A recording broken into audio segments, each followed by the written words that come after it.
Which of the digits 1, 3, 5, 7, 9 is not the units digit of a power of 3?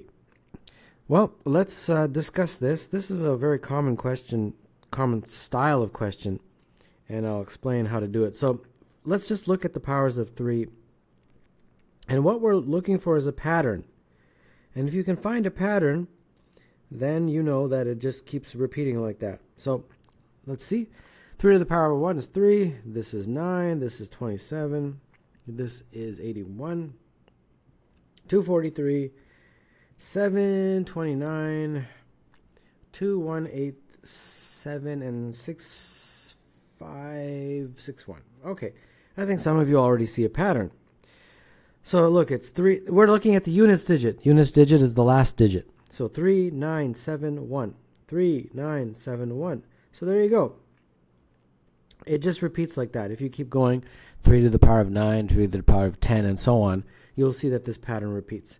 So the units digit can be 3, 9, 7, and 1. So the one that it's not is the 5. So 5 is the answer to this question.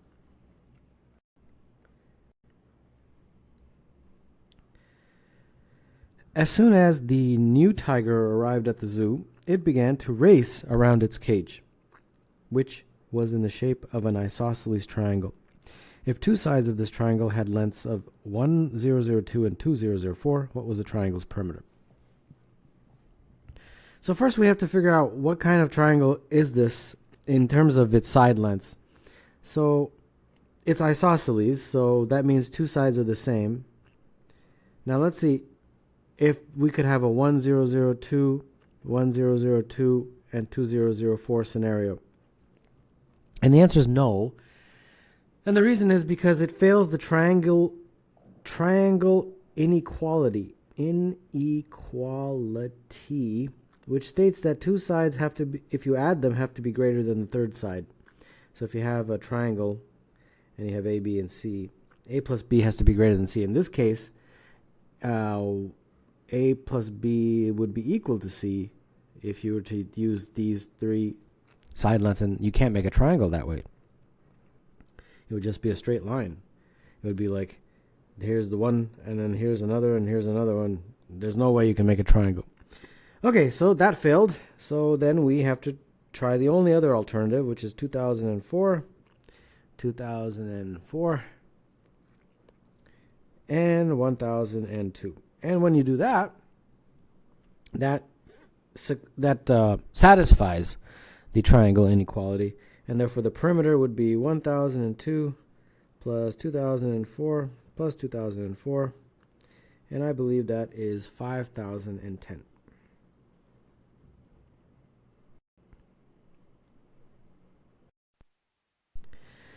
What are all values of x that satisfy x times root x minus 2 root x equals x? Well, the root x, I will make a substitution, and therefore x would be a squared. And here we go. So x root x minus 2 root x equals x. So let's put in the substitution. So we have a squared, a minus 2a is equal to a squared. Put everything on one side, and I'll get a to the power 3 minus a squared minus 2a. Factor out an a, I believe, and that's going to give me a squared minus a minus 2. And does this factor? I hope so. Let's see here. A 2, 1 minus plus. There we go.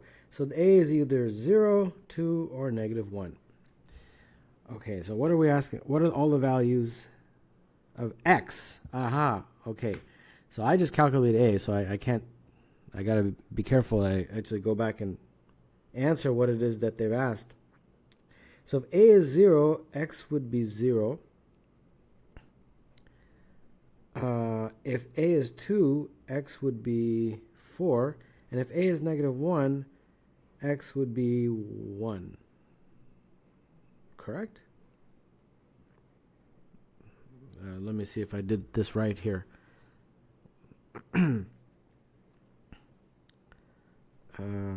Okay. And then, or I can use it like this, root x Root x is a, so root x is 0, that means x is 0. Root x could be 2, that means x is 4. Or root x is -1. Okay. Let's see the importance of verifying. See, this is inadmissible because root x cannot be -1 because the square root of a number cannot be -1 unless it's imaginary. And although this question doesn't say real, I'm assuming they're saying real. So therefore, the only values of x that are real are these two. Yeah. So, yeah, a little bit of a mystery there as to whether they want imaginary or not. I'm assuming that they don't, but in any case, these two are definitely correct. And what you can do is you can just write, I guess, root x equals -1, and then that would basically mean that the only way that would be true is if you have imaginary numbers, but I don't think it's that complicated. In rectangle ABCD, as shown, EF is parallel to AD. If AE is 3, DG is 6, GH is equal to BE is equal to AD. How long is AD? All right, let's draw this bigger because I think I'm going to need a little bit more space to label everything. Now let me just carefully draw this. So AGG doesn't go all the way to the end, so it just goes there. Okay, like that. And let me just label this A, E, B, C, H, F. There's G, there's D, and let's put in that right angle. Okay, now let's label the sides. AE is 3, DG, where's DG? Oh, that's at the very bottom. That's 6. Okay. And that's about it. They don't tell me anything more, so I'm going to have to call something. I'll just call this X. And that's this guy, BE. So that means AD is also X. And GH is also X. Okay. And put in these right. Okay, so where do I go from here? What am I trying to do here? AD is what I'm trying to figure out. I have labeled that as X. Okay, so I think it'd be helpful if I knew what AH was, at least in terms of a letter. And I think I can get that with Pythagoras, because this is 3, right? So, yeah, so FG would be 6 minus 3, so that's 3 also. FG is 3. Yeah. Okay. All right, so similar triangles, because, for example, if this is theta, that's theta, and then therefore this angle would be 90 minus theta, and that would be 90 minus theta. So that means that these two triangles are similar, and those two triangles are AHE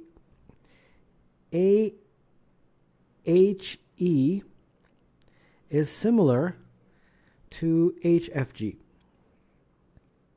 Yeah, and then with that relationship, I can get similar triangles.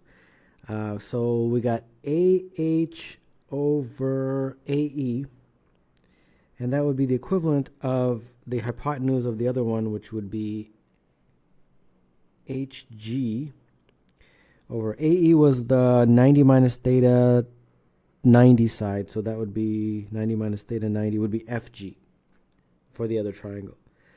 Okay, so AH is what we don't know. AE is 3, HG is X, and FG is 3. So that means that AH is equal to X. Okay. I think I'm making some progress. And then I guess I would have to use Pythagoras now. Pythagoras on triangle. Let's see which triangle. ADG, I think. ADG. So that means that AD squared plus DG squared is equal to AG squared, correct? So now let's see if I can fill it all in. AD is X. DG is 6. And then AG is what? AG would be A, well, let me do it on the side here. AG is AH plus HG, correct? So AH is x, and HG is x, so AG is 2x. Okay, so that's 2x all squared. Okay, well, that's good. I was a little concerned that I was going nowhere, but it all worked out in the end. So we got 36, 4x squared. Is this a quadratic? No, it's not. It's not. It's not. It's 3x squared. So x squared is 12, and then x is root 12. And root 12 is what? 2 root 3? Yeah, 2 root 3. So there we go. We got the answer. If Bob and Sue each toss 3 fair coins, what is the probability that they get the same number of heads? All right. So Bob, 3 times, he's going to toss a coin, and Sue, same thing. So let's make this easy to explain. To make it easy to explain, I will give you the different possibilities. So he could have all 3 heads. He could have 1 tail, but 1 tail could happen in 3 different ways, correct? It could be the first toss, second toss, or third toss. You have 2 tails, and again, that can happen in 3 different ways. Or you could have all 3 tails. So these are the, I believe, 8 possibilities. And Sue's are identical, that her possible toss outcomes are exactly the same. All right, so now, once I fill this all out, we can talk about the question. So the question basically is saying they want the probability that they get the same number of heads. So either they both have 3 heads. That would mean the same number of heads. Both have 2 heads. Both have 1. Or both have 0. So let's see. Let's see for each of these what happens. If they both have 3 heads, so that means this scenario here. And the probability of getting that is 1 out of 8. For Bob, 1 out of 8 for Sue. So let me put Bob and Sue there. This is Bob and this is Sue. Now, you want both of those to happen. It's this and that. So let me just put and there. And if it's an and, you have to put a multiplication sign. And that becomes 1 over 64. So that's the probability of this guy. 2 heads. So hopefully I'll have enough space. Okay, 2 heads. 2 heads are this, this, and this, correct? Yeah, so these guys, that's 2 heads. So 2 heads would be 3 out of 8 chance for Bob and 3 out of 8 for Sue. And again, we multiply it and we get 9 over 64.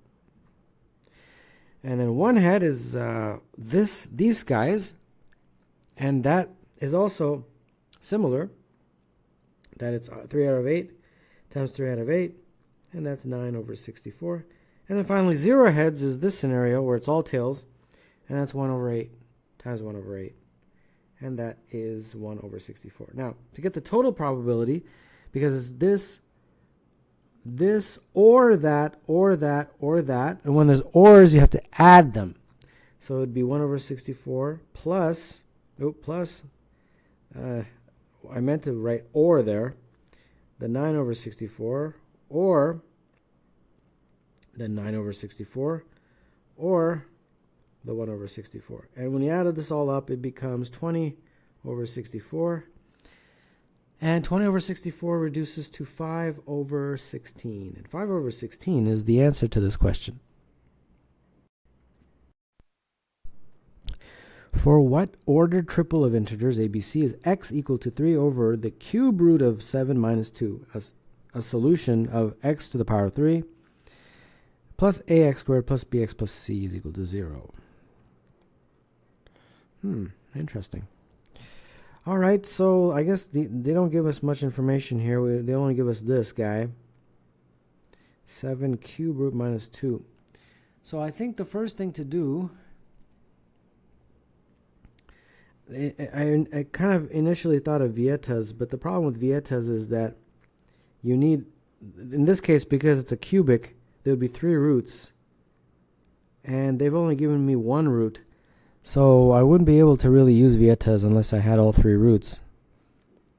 And I think I'm just going to work with this guy right here. Let me see what happens. Yeah, see, these are integers. That means this, and this are integers. And this is not an integer. So if I can somehow get rid of that cubic, it might help. So let's see what happens. Let's try to do that. So let's cross multiply first. Okay, let's expand this. It'll be x cube root minus 2x is equal to 3. Let's put the non-root stuff on one side because we're trying to get rid of that root. That's the goal here. Okay, so let me just see if I did that right. Yeah, so far so good. Now I'm going to cube everything, so take everything to the 3rd power. So take everything to the 3rd power. Okay, and then that would make this x to the power of 3, and that cube would disappear. And then you can expand this 3 plus 2x, 3 plus 2x, 3 plus 2x like that. Okay. And then that would be 7x to the power of 3. And then when you expand this and collect like terms, it becomes 8x to the power of 3 plus 36x squared plus 54x plus 27. Then when you put everything on one side, it becomes x to the power of 3 plus 36x squared plus 54x plus 27. Aha! So that makes it look like this form. And when you compare it, the A is a 36, the B is a 54, and the C is a 27. So my ABC is 36, 54, 27. So that is the answer to this question.